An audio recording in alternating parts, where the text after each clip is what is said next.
Sir चलो चलो आज की वीडियो में हम जनरली बात करेंगे बीकॉम सेमेस्टर 6 में वाइवा वॉइस हो रहा है, इसके ऊपर बात करेंगे। जब भी तुम अपना सिलेबस देखते होगे तो लास्ट में लिखा होता है कॉम्प्रिहेंसिव वाइवा 100 मार्क्स, ठीक है। तो आज पूरा जो वीडियो है ये इसी के ऊपर बेस है। जनरली ये बीकॉम सेमेस्टर 6 के लिए कुछ ज्यादा ही इंपॉर्टेंट है। अभी यूनिवर्सिटी ने इस संबंध में नोटिफिकेशन तो जारी नहीं किया है, लेकिन यूनिवर्सिटी अब नोटिफिकेशन जारी जैसे करेगी वैसे टीचरों का भी इसमें एलोकेशन होगा कि कौन से टीचर कहाँ जाएंगे। तो देखो जनरली क्या होता है कि वाइवा वॉइस दो तरीके से होता है। लखनऊ यूनिवर्सिटी के जितने स्टूडेंट है उनमें कोई बाहर का टीचर नहीं आता है, सेम कैंपस के टीचर उनका वाइवा वॉइस लेते हैं। और बाकी मैं पेन टैब अभी दूसरी तीसरी बार यूज कर रहा हूँ तो मुझे भी इसका आइडिया नहीं है, मैं जैसे तैसे लिखता हूँ, अभी प्रैक्टिस करता हूँ तुम लोगों जैसे। बाकी परेशान ना होना, मैं जो बोलूंगा उस पर ध्यान देना, मैं क्या लिख रहा हूँ उस पर ध्यान मत देना, ठीक है ज्यादा। तो सबसे पहले जान लो ये कितने मार्क्स का होता है, ठीक है। सबसे पहले वाइवा वॉइस 100 मार्क्स का होता है।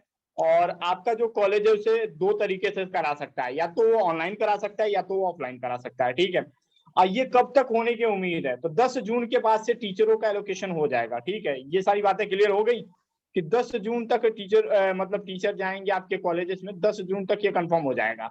और ये जो होगा 10 जून से लेके और तुम्हारे जुलाई मतलब जुलाई फर्स्ट वीक तक ये सारी चीजें खत्म कर ली जाएंगी। तो एक महीने का पूरा टाइम दिया जाता है वाइवा वॉइस कराने के लिए कॉलेजेस को, ठीक है। ये आपके अकॉर्डिंग नहीं होगा, आपका कॉलेज ये डिसाइड करेगा, ठीक है, कि कब कराना और किस डेट को कराना है। इसका एक इंटीमेशन आपको दे दिया जाएगा, ठीक है। सबसे पहले ये जान लो कि ये लखनऊ यूनिवर्सिटी के लिए वाइवा वॉइस क्या होता है कि लखनऊ यूनिवर्सिटी को जो इंटरनल टीचर होते हैं वो ले लेते हैं, लेकिन कॉलेजेस में जब वाइवा वॉइस होता है तो वहां पे क्या होता है, सबसे पहले वहां पे बुलाया जाता है, एक लखनऊ यूनिवर्सिटी के टीचर जाते हैं और एक आपके कॉलेजेस के टीचर आते हैं। तो दो टीचर मिलकर आपके पूरे वाइवा वॉइस लेते हैं। जनरली अब इसमें क्या पूछा जाता है, सबसे पहले ये जान लो। आप लोगों के मन में ये भी सवाल होगा कि आखिर इसमें कौन कौन से सवाल पूछे जाते हैं, तो सारी चीजें एक बार नोट कर लीजिएगा, ठीक है। जितना बताते जाऊंगा वो सभी चीजें नोट कर लीजिएगा एक बार। देखिए सबसे पहले क्या होता है कि इसमें लगभग 6 चीजों पे सबसे बेस बनाती है यूनिवर्सिटी, लखनऊ यूनिवर्सिटी। सबसे पहले कहती है फर्स्ट थिंग, लखनऊ यूनिवर्सिटी ये कहती है कि सबसे पहले जो टीचर शुरुआत करता है आपका इंट्रोडक्शन, मीन्स आप कहाँ से पढ़े हो, किस तरीके से पढ़े हो। तो सबसे पहले यूनिवर्सिटी के जो भी टीचर जाएंगे आपसे पूछेंगे कि सबसे पहले आप अपना इंट्रो दो, ठीक है। आप अपना इंट्रो दो कि आप कहाँ से हो, मतलब क्या नाम है आपका, कहाँ से आए हो, कौन से क्लास में हो, कौन सा सब्जेक्ट पढ़ते हो, ठीक है। तो ये चीज सबसे पहले पूछा जाएगा। उसके बाद से आपसे दूसरा सवाल ये पूछा जाता है, जो भी आपका एग्जामिनर जाता है वो आपसे पूछता है कि बेटा आपका एग्रीगेट परसेंटेज क्या था, पिछले सेमेस्टर आपने कितने नंबर लेके आए थे और कितने परसेंट अभी तक आपका एग्रीगेट परसेंट बचा है पांचों सेमेस्टर मिला के। तो आप बोलते हो 60%, लेकिन वहां पे आपको 60% नहीं बताना है। यदि आप सही परसेंटेज, क्योंकि तब टीचर के मन में ये आइडिया हो जाता है कि आपको बस इतने परसेंटेज देने हैं। समझ में आ रहा है या नहीं आ रहा, बोलो सभी एक बार। सभी Yes, चीजें क्लियर हो रही हैं? Yes sir. हाँ ठीक है। तो देखो 60% बोलोगे तो तब उसके दिमाग, टीचर के दिमाग में ये बैठ जाएगा कि इस लड़के को सिर्फ 60 नंबर देने हैं 100 में, ठीक है। तो ऐसा मत बोलना, एग्रीगेट परसेंटेज अपने मन से जो तुम्हें अच्छा लगे बता देना। ये भी मत बता देना कि टीचर को भी शक होने लगे कि मेरा 85% है 90%, ये भी मत बताना कि टीचर भी शक करे। एटलीस्ट 70 तक तो बता सकते हो कि हाँ 70% है, क्योंकि इतने बीकॉम में आ सकते हैं, सभी लोगों के भरोसे होते हैं, ठीक है। फिर तुमसे पूछेगा कि लास्ट सेमेस्टर में जो तुम्हारा अभी 5th सेमेस्टर हुआ है उसमें तुम्हारा कितना परसेंट था, लास्ट सेमेस्टर में तुम्हारे कितने परसेंट थे, ठीक है। लखनऊ यूनिवर्सिटी के जो भी प्रोफेसर होंगे तो ये पहले ये 3 क्वेश्चन आपसे पूछेंगे ही पूछेंगे कि आपका इंट्रो क्या है, ठीक है, आप पिछले सेमेस्टर में कितने मार्क्स लेके आए थे, ठीक है, और 5th सेमेस्टर में आपने कितने परसेंट लेके आया था, ठीक है। उसके बाद से अगर टीचर अच्छा हुआ तो एक सवाल आपसे जरूर पूछ लेगा, ठीक है। सबसे पहले पूछेगा कि आपको कौन सा सब्जेक्ट, आपका कौन सा सब्जेक्ट प्रिपेयर है। आप पूछोगे सब्जेक्ट, तो कई टीचर क्या होते हैं कि आपसे सब्जेक्ट के फुल फॉर्म में पूछ लेंगे, ठीक है। तो आपके टोटल 6 सब्जेक्ट हैं, ठीक है, 6 सब्जेक्ट हैं। नाम कहूंगा तो अभी सबको शॉर्ट फॉर्म याद होगा, लेकिन उसके फुल फॉर्म नहीं याद होंगे। जरा बताओ कोई एफईपीपी का फुल फॉर्म बताओ कोई। एफईपीपी सब्जेक्ट पढ़ते हो ना सेमेस्टर 6 में, उसका फुल फॉर्म बताओ।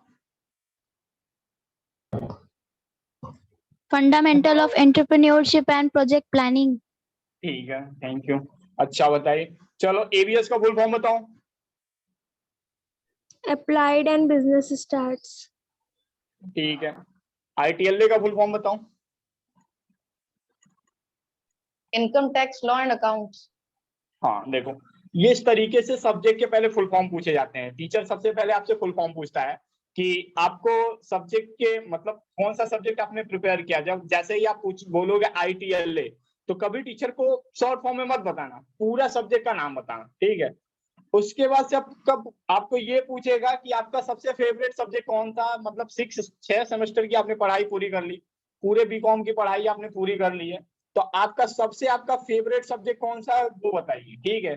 तो जो भी तुम्हें अच्छा लगे, ठीक है, 6 सेमेस्टर में जो भी पढ़ा होगा या जो भी तैयार किया होगा। जनरली लोग क्या करते हैं कि 6 सेमेस्टर के जो सब्जेक्ट होते हैं वही सब बता देते हैं, क्योंकि उनकी तैयारी उसमें रहती है, बाकी तो नहीं बताते हैं, इस तरीके से बता देते हैं। तो उससे रिलेटेड क्या होता है, 2-4 क्वेश्चन पूछ लेते हैं, ठीक है। अभी ये भी बताएंगे कि कैसे क्वेश्चन पूछे जाते हैं, ठीक है। तो उसके बाद से फिर आपसे ये भी पूछेगा कि 5th सेमेस्टर के सब्जेक्ट के नाम। देखो 6th सेमेस्टर और 5th सेमेस्टर के सब्जेक्ट के नाम अच्छे से पढ़ लेना, ठीक है। और बाकी यदि आपसे कोई बुक के बारे में कुछ भी पूछता है कि आपने कौन सी बुक से पढ़ाई की थी, तो 5th और 6th में दोनों में साहित्य भवन पब्लिकेशन का नाम जरूर बता देना, ठीक है। अगर टीचर पूछता है कि आपने कौन से बुक से पढ़ाई की है, तो बता देना कि हमने साहित्य भवन के पब्लिकेशन के बुक से पढ़ाई की है, ठीक है। तो ये हुआ तुम्हारा बेसिक, ठीक है, जो वाइवा वॉइस में पूछने के चांसेस है 10 जून के बाद से ये होगा, ठीक है। अब नेक्स्ट आ जाओ कि मतलब अब वाइवा वॉइस में कौन से क्वेश्चन पूछे जाएंगे। देखो जनरली क्या होता है, जो सब्जेक्ट टीचर, जैसे मान लो अगर टीचर का जो फेवरेट फील्ड होता है, जैसे कई टीचर होते हैं लॉ के फील्ड से आते हैं, कई होता है टैक्स के फील्ड से, कई होता है फाइनेंस के फील्ड से आते हैं, तो उनका जो फेवरेट सब्जेक्ट होता है उन फेवरेट सब्जेक्ट से भी सवाल पूछे जाते हैं। कोई एकदम कॉमन सा क्वेश्चन पूछा जाता है जो तुमने कहीं ना कहीं बीकॉम में तुमने सुना ही होगा। जैसे अगर टीचरों के मन में ये भी सवाल होता है कि कई बार ये पूछ लेते हैं कि बेटा कंपनी की डिफिनीशन बता दो। कोई बताओ, कंपनी की डिफिनीशन याद है? कंपनी की Yes, डिफिनीशन sir. कोई बताओ। A company is a legal entity that is an artificial body that has perpetual succession. ठीक है, थैंक यू। और कोई बताओ।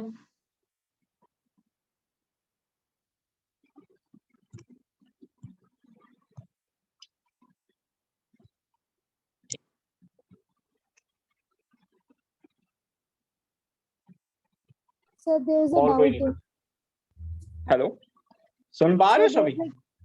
yes, वॉइस आ रही है sir. There is a doubt कि अगर हम 70 या 60% बताएंगे तो फिर वो हमसे हार्ड क्वेश्चन नहीं पूछेंगे, सोचेंगे कि इन्हें तो आता ही होगा नहीं, काफी। ऐसा हार्ड क्वेश्चन नहीं पूछेंगे, क्योंकि आज की दुनिया में एक चीज जानती हो सबसे बड़ी क्या कमी है लोगों के पास? टाइम नहीं रहता है, टाइम, ठीक है। और तुम्हारे कॉलेज में, जिस भी कॉलेज में अगर टीचर वाइवा लेने जाएगा, तो वहां पे कम से कम 200-300 बच्चे तो होंगे ही होंगे, और इसके लिए मात्र टीचर को टाइम एलोकेट किया जाता है 1 डे का, ठीक है।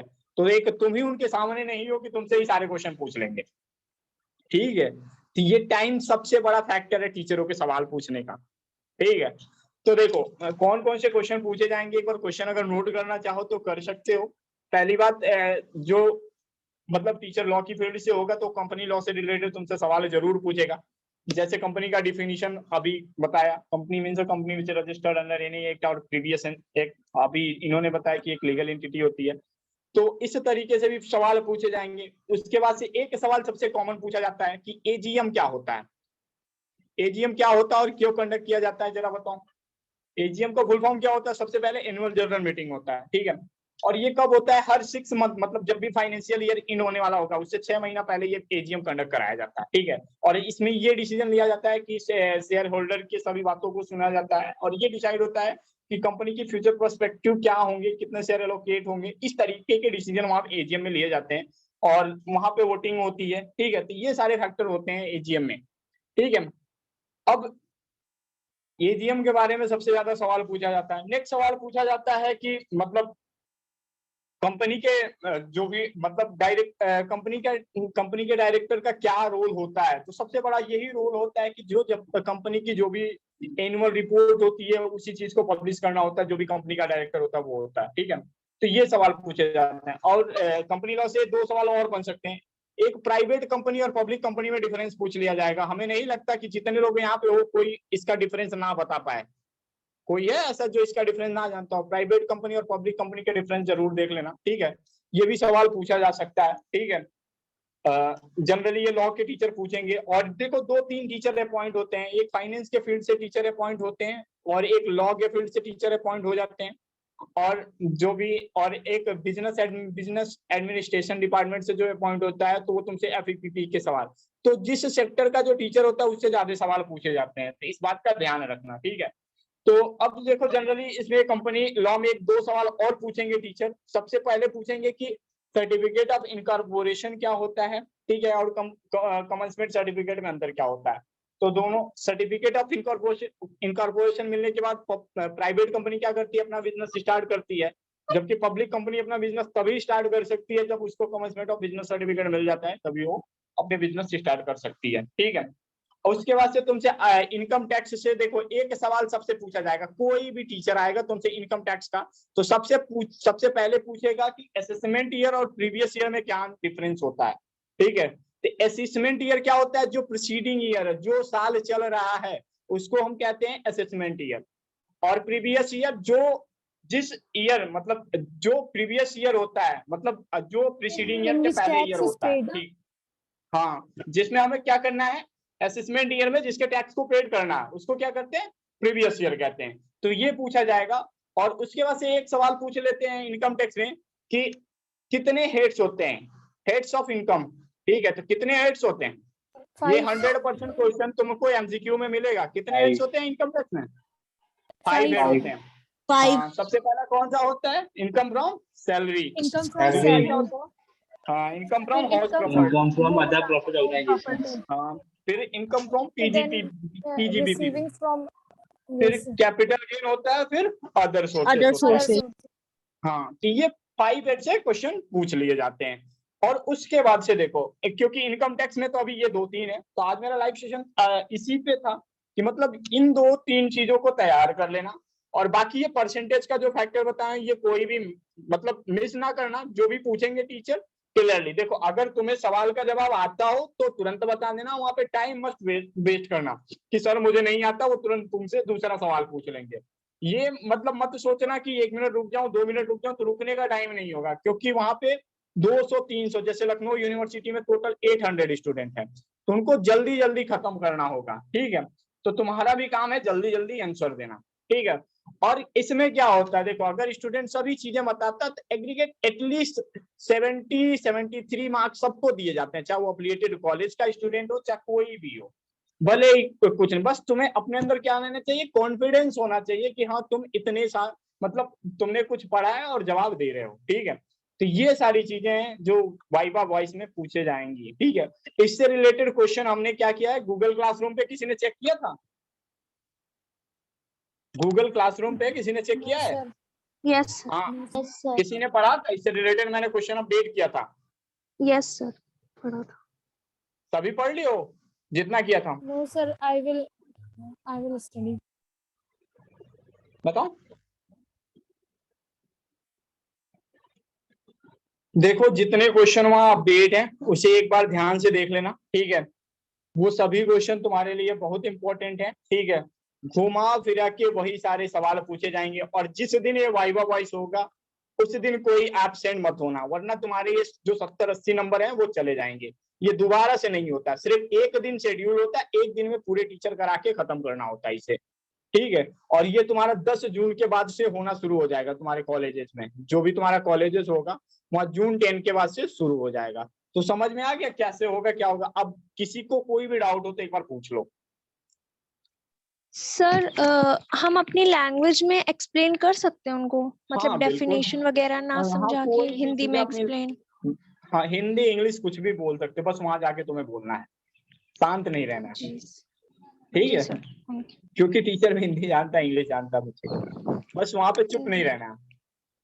सर अगर वो जैसे बोलेंगे कि आपका फेवरेट सब्जेक्ट बताइए, तो अगर जैसे फेवरेट सब्जेक्ट हमने कोई भी बताया तो उसको सिर्फ हम हेडिंग्स पढ़ के जाएं, बहुत डीप तो पढ़ नहीं सकते इतनी जल्दी। नहीं, उसमें पहले तो ये पूछते हैं, देखो 2-4-5 कॉमन सवाल बता देता हूँ। पहले एक चीज पूछते हैं कि आपने बीकॉम की पढ़ाई क्यों की है, मतलब जब सब्जेक्ट से रिलेटेड सवाल नहीं पूछते हैं तो ठीक है। और बाकी जो पूछ रही हो सब्जेक्ट से रिलेटेड कि हमने बता दिए तो हेडिंग पढ़ लिया, तो देखो उसमें तुम्हें जो लगे, मतलब जो सबसे ज्यादा कॉमन सवाल है, जैसे इनकम टैक्स पढ़ रहे हो, क्यों पढ़ रहे हो भाई? इनकम टैक्स पढ़ने का क्या रोल है कि ताकि तुम क्या इंडिया के टैक्स स्ट्रक्चर को सीख सको कि आखिर कैसे कैलकुलेशन होता है टैक्स का, इसीलिए तो इनकम टैक्स पढ़ाया जा रहा है तुम्हें बीकॉम में। हाँ, तो इसीलिए कोई भी सवाल पूछा जाएगा तो उसका मतलब उस सब्जेक्ट के पढ़ने का क्या ऑब्जेक्टिव है, क्या तुम्हारा रोल है, बस ये मेन है जानना, ठीक है। इस चीज को ध्यान रखो। अब देखो 2-4 कॉमन सवाल पूछा जाता है कि मतलब बीकॉम करने के बाद आप क्या करने वाले हो, तो आप सही बता देना कि बीकॉम करने के बाद सर मुझे प्रिपरेशन करनी है, या सर मुझे मतलब एमबीए करना है, या पोस्ट ग्रेजुएट में एडमिशन लेना है। तो वो ये भी पूछ सकते हैं कि बीकॉम में आपने क्या एक ऐसी चीज बताओ जो आपने बीकॉम में सबसे पहले सीखी, मतलब जो बीकॉम करने के बाद आपको एनालाइज हो गया कि हमने बीकॉम इसलिए किया हुआ है। तो ऐसे कॉमन सवाल पूछे जाएंगे, ठीक है। कई बार क्या होगा, सब्जेक्ट से हट के भी सवाल पूछा जाएगा, जो आप कहोगे टीचर फालतू में पूछ रहा है, मैंने तो अपनी पूरी तैयारी करके गया था, लेकिन वहां से पूछा गया कि ये कर बीकॉम क्यों किया है, ये पूछा जा रहा है। ये भी सारे सवाल पूछे जाते हैं। ये भी पूछा जाता है कि सेमेस्टर सिस्टम और ईयरली सिस्टम में क्या आपको डिफरेंस देखने को मिला। अभी ईयरली सिस्टम था, ठीक है, जहाँ पे एक साल में एक बार होता था, बच्चों के प्रेजेंटेशन असाइनमेंट नहीं होते थे, और यहाँ पे सेमेस्टर सिस्टम। तो इस तरीके के भी कॉमन सवाल पूछे जा सकते हैं, जो कोई भी स्टूडेंट अपना जवाब दे सकता है कि देखो सेमेस्टर सिस्टम में क्या है कि हमें हर 6 महीने में कुछ नया सीखने को मिलता है, कुछ नया सब्जेक्ट के बारे में जानने को मिलता है। ईयरली में क्या था कि बस एक बार एक साल में पढ़ने को मिलता था, वो भी कॉलेज जाए तो ठीक है, नहीं जाए तो भी ठीक है। लेकिन देखो कॉलेजेस में जनरली ऐसे सवाल नहीं पूछे जाते हैं, लेकिन लखनऊ यूनिवर्सिटी में 2-4 सवाल ऐसे पूछ लिए जाएंगे कि बीकॉम आपने क्यों किया, या आपका फ्यूचर पर्सपेक्टिव क्या है इससे लेके, ठीक है, क्या सोच के आपने बीकॉम किया और आगे क्या करने वाले हो। तो इस चीजों पे फोकस करना। और बताओ, अभी किसी के पास कोई सवाल हो तो बताओ इससे रिलेटेड।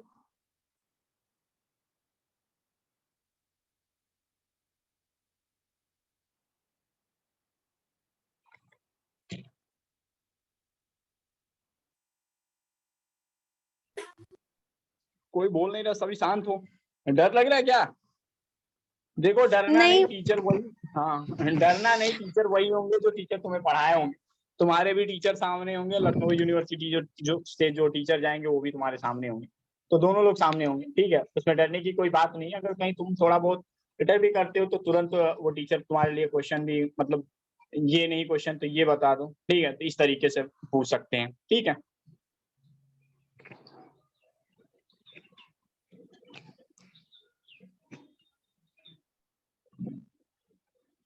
सर एक चीज नहीं समझ में आया था कि हाँ जैसे आप कह रहे थे कि अभी 10 जून के बाद स्टार्ट होगा और जुलाई तक ओवर होगा, तो फिर हाँ, हमारे एग्जाम्स फिर 25 जून से एग्जाम कैसे तुम्हारे जुलाई 3 के बाद होंगे, जब तक वाइवा वॉइस पहले कंप्लीट हो जाएगा उसके बाद से तब तुम्हारे एग्जाम हो गया। अभी तो एग्जाम फॉर्म आने वाला है 5 जून के बाद से।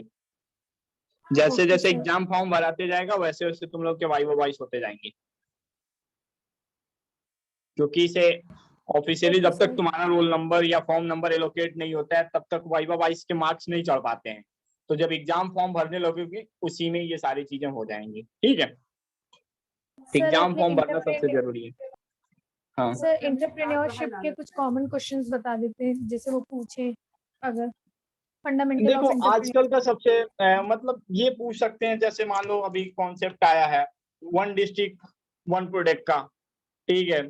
हर डिस्ट्रिक्ट का अपना एक प्रोडक्ट होगा, वो D1P, ठीक है। एक स्टार्टअप इंडिया का है, ठीक है। तो तुमसे सब्जेक्ट से इंटरप्रेन्योर से रिलेटेड, इंटरप्रेन्योर होता क्या जनरली ये बताओ। इसके मन में कोई न्यू आइडियाज होता है, ठीक है, वो अपना खुद का काम करना चाहता है, ठीक है, जो सबसे सटीक होता है, सबसे अलग होता है, उसी को इंटरप्रेन्योर कहते हैं, ठीक है। तो अब ये नहीं पूछेंगे कि तुम्हारा सब्जेक्ट इंटरप्रेन्योर है तो इंटरप्रेन्योर इस तरीके से सवाल नहीं पूछेंगे।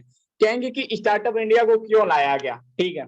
तो स्टार्टअप इंडिया को लाने के लिए क्या बात भाई, आज अगर गवर्नमेंट सबके घर जाके नौकरी दे तो नौकरी दे नहीं पाएगी। तो गवर्नमेंट ये सोचती है हम ऐसे स्कीम लेके आए ताकि लोगों को फंड दे दें और लोग खुद अपना बिजनेस करें। इस तरीके के स्कीम लेके आए कि लोगों के पास जो आइडिया हो उसका एग्जीक्यूट करें। इस तरीके के सवाल पूछे जाएंगे। और बाकी तुम लोगों के लिए एक काम करने वाला हूँ, ठीक है। मैं सोच रहा हूँ कि टैक्स तुम लोगों को लाइव पूरा कवर कर दूं, ठीक है, ताकि जो तुम्हारे 80 क्वेश्चन आते हैं एग्जाम में वो 80 क्वेश्चन तुम्हें बता दूं, ठीक है, ताकि टेक्स्ट में सबको 80 आउट ऑफ 80 लेके आओ। तो अगर तुम लोग रेडी हो, देखो 17-18 आ रहे हैं इसीलिए मन नहीं लगता है, कम से कम अगर 30-40 आते तो मैं पूरा कवर कर देता, पूरा टैक्स। सोच रहा हूँ कि 1 या 2 तारीख से मैं लाइव सेशन शुरू करने के लिए सोच रहा हूँ, लेकिन बस ये है कि तुम लोगों का आना सबसे ज्यादा, क्योंकि जब तक मैं तुम लोगों से बात करके नहीं पढ़ाऊंगा फिर मेरे उनको खुद ही रिकॉर्ड करना बहुत, क्योंकि मैम तो तुम लोगों के एमसीक्यू रिकॉर्ड कर रही हैं, मैं सोच रहा हूँ कि तुम्हें लाइव जितने कॉन्सेप्ट हैं, जो अमेंडमेंट हुए हैं, जो भी चेंजेस हुए हैं उनको बता दूं, फिर तुम्हारे चारों यूनिट से कौन कौन से क्वेश्चन आए लखनऊ यूनिवर्सिटी से, वो सारी चीजें लाइव में करा दूं।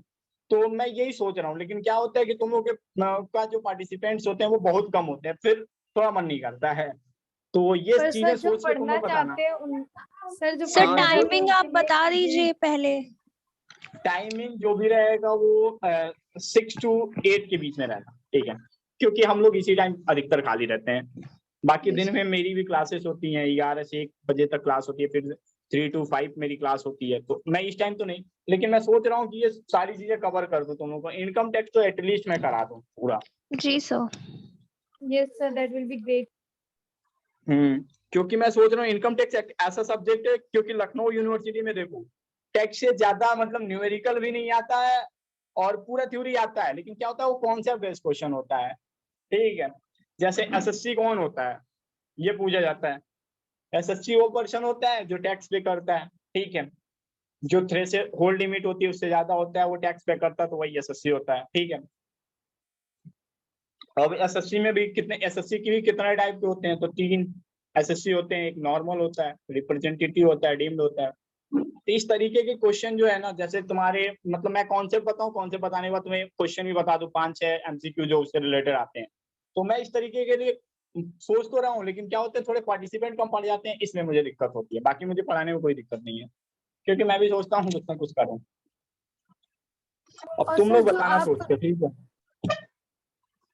जो आप दे रहे हैं वो नो आई मीन की जो एमसीक्यू उनको हाँ पढ़े कि पहले बुक में साहित्य भवन की बुक में दिया है, जैसे इनकम देखो टैक्स में जितना मुझे हमने देख दिया के है, ठीक है, जितना हमने दिया है बस उतना पढ़ लो और तुम 100% बस उतना ही आएगा एग्जाम में। जो आपने साहित्य एमसीक्यू भवन सब बैंक ठीक है, दिया है। हाँ जितने हमने 500 दिया है वो 500 तुम अगर अच्छे से पढ़ गई तो तुम्हें कुछ पढ़ने की जरूरत नहीं है। तो फिर बाहर से फिर मतलब बीच बुक में से हम, पढ़ने हाँ की बीच में जरूरत हम नहीं है। नहीं, कोई भी बुक कुछ भी मत लेना, बस वही एमसीक्यू। और तुम लोगों के लिए इतने अच्छे काम कर दिए हमने, रिटेन नोट्स दे दिया है, मतलब कहीं नहीं मिलेगा तुम्हें, कोई बना के दिखा दे, किसी भी कॉलेजेस में नहीं बनेगा। बस इसीलिए तो यही है, सर कई आपको लोग, ज्वाइन किया है। हाँ तो इसीलिए कहता हूँ बस तुम लोग क्या करते हो, लिंक शेयर कर देते हो फ्रेंड को, वो बेचारा करता रहता है, वो देख नहीं पाता। प्रॉब्लम क्या है कि देखो हम लोगों का कोई वो नहीं है, बिजनेस करने का कोई आइडिया नहीं है, बस हम लोगों ने सोचा अगर नॉलेज है तो उसे बांटो ना, क्या रखोगे अपने पास, ठीक है। तो इन्हीं सब चीजों को सोच के हम लोगों ने स्टार्ट किया था, लेकिन प्रॉब्लम क्या आ रही है कि बच्चे कभी इधर भागते हैं तो कभी उधर जाते हैं।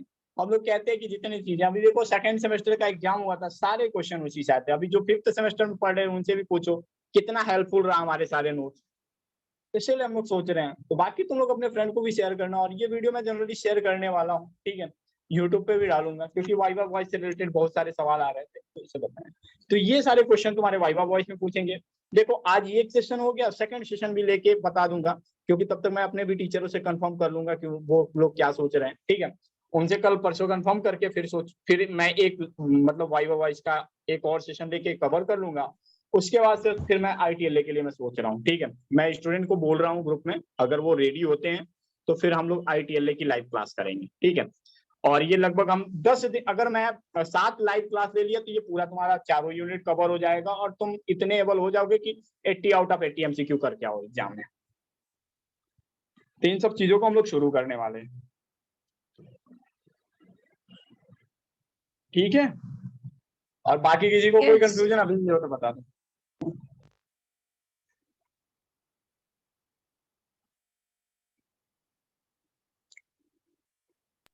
बस तुम लोग क्या करो, थोड़ा सा अपने फ्रेंड्स को बताओ, ठीक है, इन सब चीजों के बारे में, क्योंकि हम लोग जितना पहुंचना होता है उतना पहुंच चुके हैं। बाकी अगर कोई भी बाई करना चाहते हैं या कुछ भी करना चाहते हो तो एक बार उन्हें जरूर बता देना, ठीक है। तो ये चीजें थोड़ी हम लोगों के लिए भी ठीक हो जाती हैं और तुम लोगों के लिए, क्योंकि जो कॉस्ट होता है वो बहुत ज्यादा हो जाता है, थोड़ा मैनेज करने में भी दिक्कतें आती हैं। और पढ़ाई भी हम लोग को खुद करना होता है, तो थोड़ा सा टाइम कम रहता है, लेकिन हम लोग जितना करते हैं वो सफिशिएंट होता है।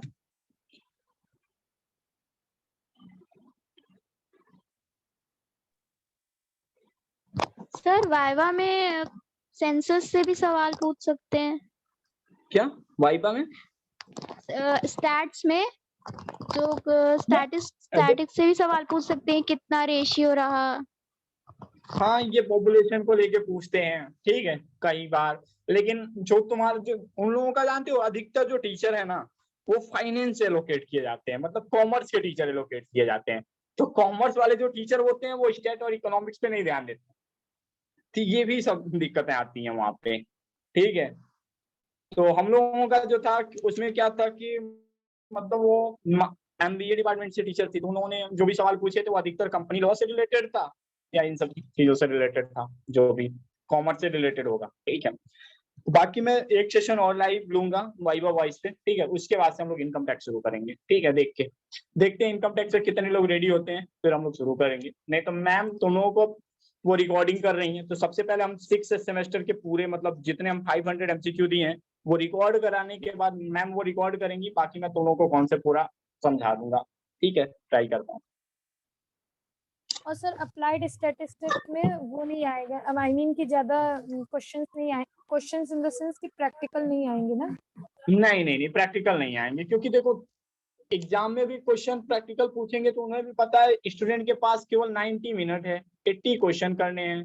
बीच में तो टीचरों ने इसका विरोध भी किया था कि इसको बढ़ाइए, आप ज्यादा करिए, मतलब क्वेश्चन ज्यादा दीजिए, भले ही टाइम सही रखिए, कम से कम बच्चों को 120 160 क्वेश्चन दे दिए जैसे आपने सेकंड सेमेस्टर में, लेकिन कोई सुना नहीं। अब क्या करोगे, तुम लोगों का लक थोड़ा सा खराब है, बीच में सही था, 2 सेमेस्टर प्रमोट हुए हो, लेकिन ये एक ऐसा सेमेस्टर है जो तुम्हारे पूरे मतलब पूरे रिजल्ट को बदल देगा, क्योंकि इसमें तुमने जितना किया होगा उसके अकॉर्डिंग, क्योंकि लिखने वाले में क्या हुआ वो टीचरों के ऊपर होता है, नंबर काट लिया, दे दिया, नहीं दिया, ठीक है, लेकिन इसमें तुम जितने टिक करोगे उतने पूरे पूरे नंबर मिलते हैं, सही करोगे तो पूरे नंबर मिलेंगे, ठीक है। तो ये कर लेते हैं। सर इनकम टैक्स से भी थ्योरी आएगा या प्रैक्टिकल क्वेश्चन आएंगे? 25% प्रैक्टिकल क्वेश्चन रहेंगे, ठीक है, और 75% तुम्हारे थ्योरी के क्वेश्चन हैं, 75 से 80% तक, ठीक है।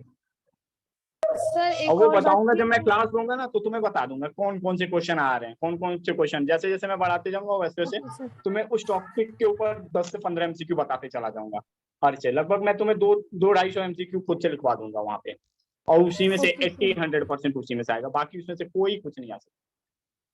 और सर बाकी सब्जेक्ट्स के लिए भी ऐसा होगा, आई मीन जैसे आप कह रहे हैं कि आप करवाएंगे, बाकी सब्जेक्ट्स का भी करवाएंगे? बाकी सब्जेक्ट के लिए सोच रहे हैं, लेकिन सबसे पहले ये तुम्हारा इम्पोर्टेंट है, इसे करा, बाकी मैम रिकॉर्ड कर रही है वीडियो, बाकी सभी सब्जेक्ट के मैम रिकॉर्ड करेंगी 500 MCQ। एक डाउट था, वो नेशनल जो एक मैंने अपने सीनियर से सुना था कि एक एग्जाम होता है जो सब BA BSc BCom सबको देना पड़ता है, नेशनल लेवल पे होता है एक एग्जाम जो लास्ट सबको नेशनल सर राष्ट्रीय गौरव होगा शायद। राष्ट्रीय गौरव ये सेकंड सेमेस्टर का एग्जाम हुआ नहीं था तुम लोगों का, तो एक बार चेक कर लेना राष्ट्रीय गौरव, एक बार सेकंड सेमेस्टर का कोई रिजल्ट मुझे भेज देना, ठीक है, मैं देख के बता दूंगा कि तुम्हें एग्जाम देना है या नहीं देना, उसके अलग से अपडेट कर दूंगा, ठीक है।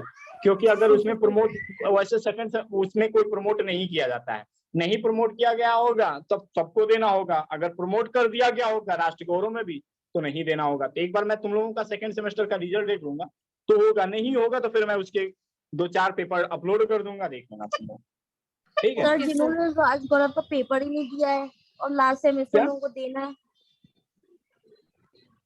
क्या नहीं दिया? राज गौरव का पेपर नहीं दिया, लास्ट में तो देंगे। हाँ दे सकते हो, देखो हर इवेंट सेमेस्टर में राष्ट्रीय गौरव का पेपर दे सकते हो,